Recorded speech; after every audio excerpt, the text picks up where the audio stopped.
అదే RTV app వార్తల్ని క్షణాల్లో చదివే అవకాశం ఉంటుంది. ఒక న్యూస్ పేపర్, ఒక టెలివిజన్ ఛానల్ మీ చేతుల్లో ఎప్పుడూ ఉంటాయి. ముందుగా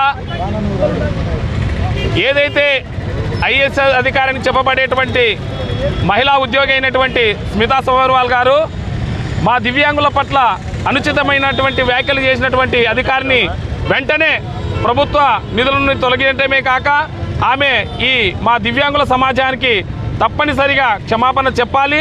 లేని పక్షంలో ఈ రాష్ట్రంలో ఉన్నటువంటి కాదు, ఈ దేశంలో ఉన్నటువంటి వికలాంగులం అందరం చైతన్యపరిచి ఆమెని గద్దె దించే వరకు పోరాటాలు చేస్తాము.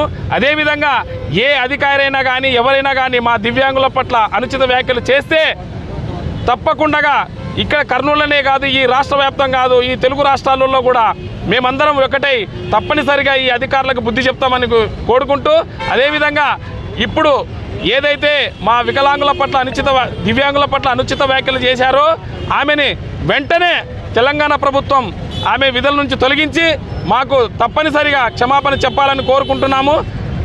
ఈ అవకాశం ఇచ్చినటువంటి పెద్దలందరికీ ధన్యవాదాలు తెలుపుకుంటున్నాను. నా పేరు రామాంజనేయులు, విభిన్న ప్రతిభావంతుల యువసేన అసోసియేషన్ అధ్యక్షుడిని. Thank you. మరిన్ని వీడియోస్ కోసం ఛానల్ ని సబ్స్క్రైబ్ చేయండి. లేటెస్ట్ అప్డేట్స్ కోసం వాట్సాప్ ఛానల్ ని ఫాలో చేయండి. అండ్ లింక్ డిస్క్రిప్షన్ లో ఉంది.